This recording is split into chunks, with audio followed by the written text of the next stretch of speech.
Hello my dear friends, I'm Corey. In this video I will show you one of the greatest alternatives to Warhammer 40k that have ever existed and that a lot of people seems to have forgotten about.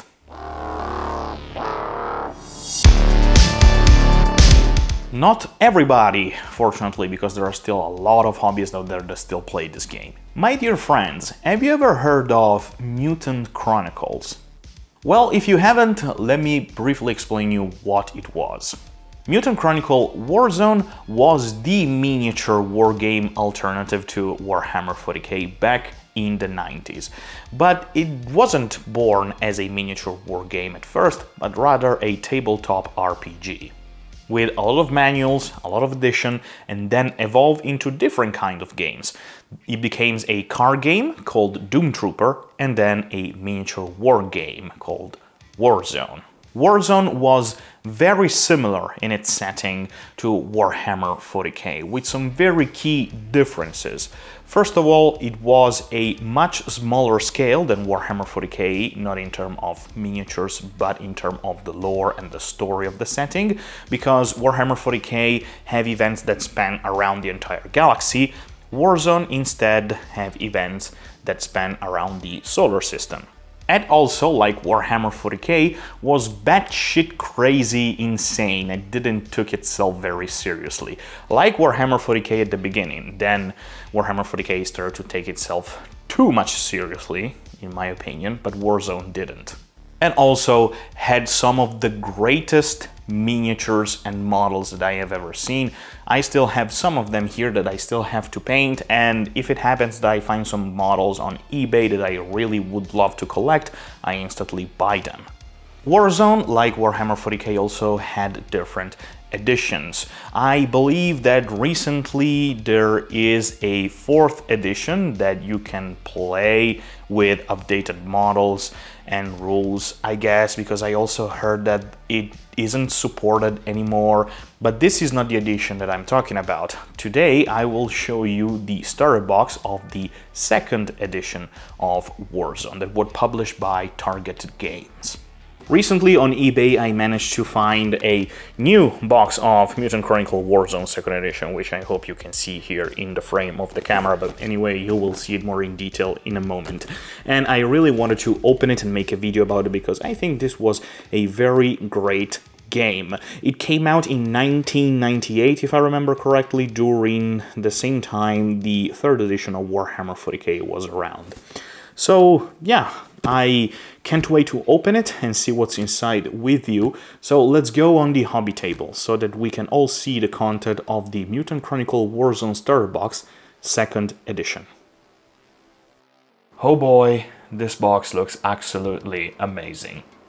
The front cover of the box is very reminiscent of the starter boxes that came out that same year and the previous ones for Warhammer 40k.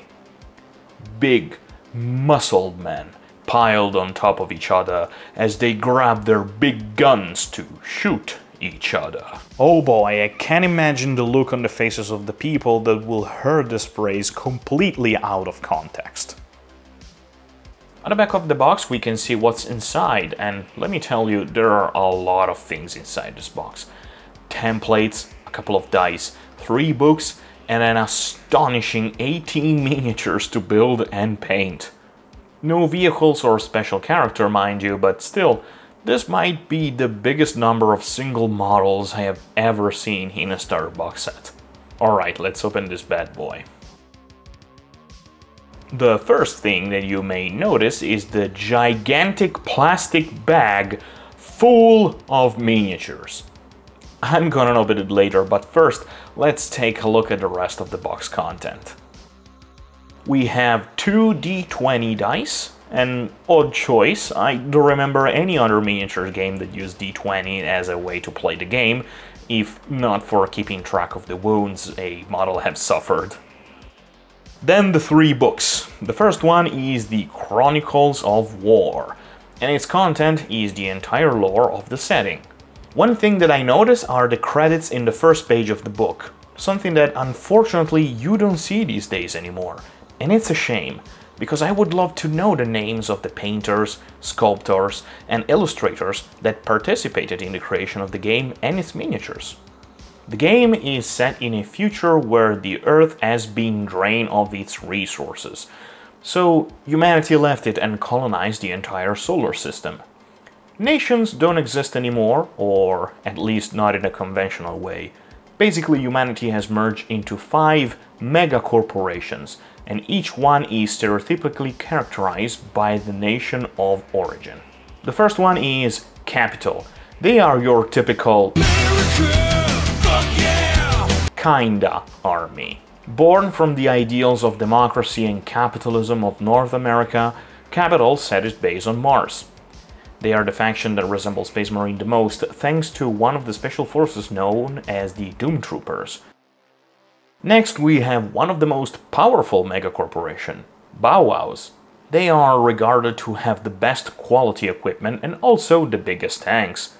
Their homeworld is Venus, which in this universe is the equivalent of the planet Catachan in Warhammer 40k, with lush jungles full of man-eating plants, virulent diseases, and neo-dinosaurs. It is based on Europe, taking inspiration from Germany, France, Russia, and even Italy. Then we have Mishima. As you can imagine, it is based on Asian culture, specifically Japanese. Every stereotype of Japanese history and pop culture is here. Honorable samurais following the code of Bushido, deadly ninjas, honor and glory on the battlefield on top of a society with an elegant and rigid mindset. And also shitty equipment. And now we have the United Kingdom, I mean Imperial. This megacorporation is best described as the mixture between the Death Corp of Krieg of the Imperial Guard and the Space Wolf Space Marine chapter. It is inspired by the UK, and it is regarded to be extremely aggressive and expansionist. It doesn't have a homeworld, but it's scattered around the solar system through a number of different enclaves. This megacorporation is also responsible for releasing the infinite hordes of mutants and demons of the Dark Legion into the galaxy. And yet, it's not as bad as Brexit is. Unless Brexit releases hordes of demons and mutants into our world, but I don't think that's possible, right? Right? Then there is the newest and more technologically advanced megacorporation, above all, Cybertronic. It's basically the Adeptus Mechanicus of 40k, but with a cyberpunk twist to it, with a lot of cyborgs, robots, and artificial intelligence. It is also hated by everybody else. Of course, a futuristic sci-fi dystopian universe needs its religious fanatics, and in Mutant Chronicles you don't have to look farther than the Brotherhood. It is the religious order of the setting, almost the exact same copy of the Inquisition of Warhammer 40k. And the last faction, which I have already mentioned, is the Dark Legion. This is the equivalent of Chaos, but instead of 4 Chaos Gods, there are 5. Demonogonis, Algeroth, Wawihe, Ilian, and Semi. Each one with its own domain and peculiarity. It is also my favorite faction alongside Mishima, and the one with the best character design in my opinion.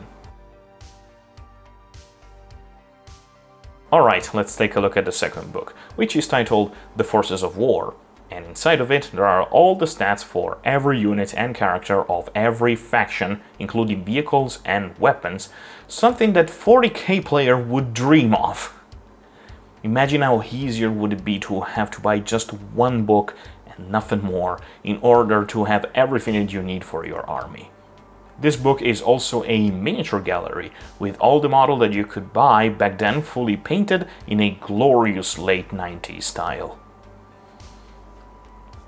The third book is The Rules of War, with, you guessed it, the rules of the game. I'm not going to explain the rules to you, but if I have to summarize them, I think the best way to describe them is that it really looks like playing the 3rd edition of Warhammer 40k, but in a more realistic way, I guess? Let me know in the comments if it is a correct way to put it. There are also 3 paper sheets with different tokens and templates. Ready for an unpopular opinion? I really miss templates. Not the flamethrower one, but the round ones for the explosions. I really think those were absolutely great as a gameplay design choice. Take a look at this. This one is so big that I can barely cover with my hand. Alright, let's take a look at the big bag of miniatures.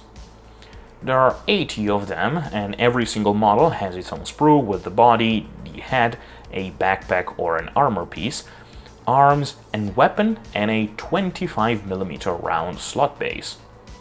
I would have put maybe a vehicle or a couple of special characters instead of that many regular foot soldiers, just to make things a little bit less daunting, especially from a painter perspective. This box was created as a starter point for the second edition of the game, and having that many models to paint as a first experience would have been too much in my opinion, but overall these miniatures are very good and easy enough to paint. So what can I say about this starter box for Mutant Chronicles Warzone 2nd edition? Having literally everything that you need to play, like the rules and the stats for every army and unit, is a great thing, and I wish that more games would do the same. It's such a shame that this setting isn't probably supported and more famous nowadays. A fanbase still exists though, and they actively play the game, but nothing that can be compared to the other, more famous alternatives to 40k, and trust me, this game would have been a great competitor in the wargaming community today. So my dear friends, I hope you enjoyed this little unboxing that I did of the starter box of Warzone 2nd edition, and well, I did. It's absolutely an amazing starter box set with everything that you need inside, and I really hope that maybe for 10th edition Warhammer 40k we have something similar, but I don't think so. But anyway, let me know down in the comments what you think about it, and also if you have ever played this game recently or back in the 90s. And if you like this video, press the like button and also subscribe if you want to see more videos in the future. Also down in the description you will find a link to my Instagram and a way to support me if you want. You don't have to, but if you want, I would really appreciate it. So my dear friends, I hope to see you the next time. I'm Corey, and ciao ciao.